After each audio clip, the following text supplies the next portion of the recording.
Let's get fucked up and die. I'm speaking figuratively, of course, like the last time that Hey babes, it's Wednesday and I want to go back to MomoCon. Okay, so I have a bit of a migraine. It's been going on for 3 or 4 days now. Except it's like, it comes on and off, so like I'll be fine for like an hour or so, but if I suddenly sit up too fast or if I just do whatever that makes like my blood rush kind of, my migraine comes back at full force. So I don't really have the energy to make this fun and interesting in terms of like activities and stuff. But to make up for it, I'm wearing dragon earrings. Aren't they awesome and cool? I love them. I just don't know why I haven't worn them recently. In any case, I want to go back to MomoCon because I like dressing up. I like cosplaying and I love going to the panels, and it was tons of fun. Incidentally, I found on LiveJournal Landers one of the cosplayers, well, one of the crossplayers, I should correct myself, who was one of the panelists at the crossplay panel. It sounded repetitive, but yeah, it was cool. I found him on LiveJournal, so we're friends in LiveJournal. Hi, but yeah, I want to go back. I want to cosplay and I want to have fun and stuff because, I mean, when I think about it, I feel like I've kind of outed myself last Wednesday by posting the video about MomoCon, because outside of my family and outside of possibly Aaron and Jess, outside of them, no one else really knew that I was into anime and stuff. And it's not that I'm hiding it. It's not that I'm ashamed of liking anime. It's just, it's when people find out that you like going to in this scenario, when people find out that I like anime or I like cosplaying, they just look at you in a different light. Not necessarily a good light, but at the same time not necessarily a bad light. Which also brings up this incident that happened at Georgia when we were walking back to MomoCon from lunch on Sunday.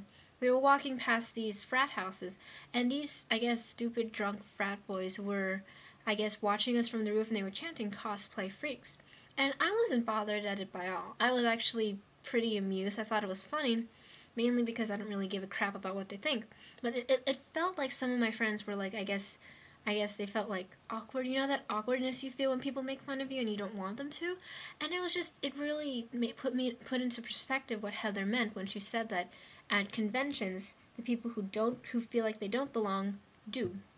You know, does that make, I mean, it's just, I don't know where I was going with this, but it's just one of those things where it's like, wow, it does make sense. And, I mean, yeah.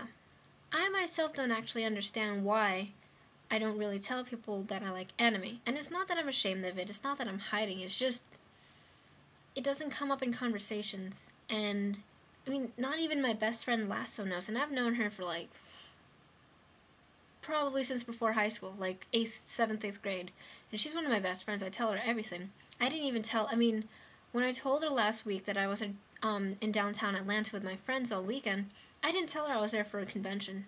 I mean, if she had asked, if she had asked why I was in downtown Atlanta, I probably would have told her, yes, I was at a convention for anime, it was fun, I dressed up.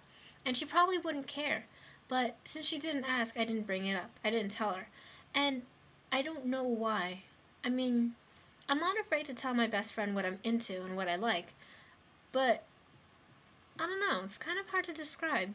When people find out you like something that's not kosher or that's not popular with what's, like, with now, like, when people find out that you're into things that aren't exactly popular in your general area, they see you in a different light, and they treat you differently, and that's just kind of irritating. I originally had a really fun challenge for you, and I was going to have a really fun way to introduce it, but since my migraine hasn't really let up since possibly Easter, I'm going for something different and probably going to ask something along the lines of a question, much like Jess's challenge yesterday.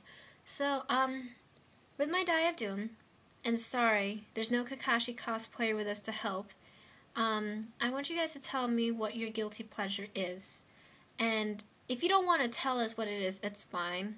But at least tell us why you feel guilty for liking it. And let's roll the die. And that's a 2. So Jess, you're telling us about a guilty pleasure, or why it makes you feel guilty. Oh, and speaking of Jess, I'm fine that I'm fine with you taking a while with your interpretive dance challenge, because I kind of figured it would be kind of one of those intense, this needs a lot of time to prepare for challenges. So I guess as long as you get it done before the end of, say, April, we'll be good. Okay, because I really do want to see your dance. Okay, babes, I guess that's all for now. Sorry if that got deep and depressing. I will see you ladies on Wednesday. Wait, I mean Saturday. Why am I saying I'll see you on Wednesday? I'll see you babes on Saturday, not Wednesday, Saturday. Stores closed, we were so close to scoring. It hurts, it destroys till it kills. I am tired and hungry and tired.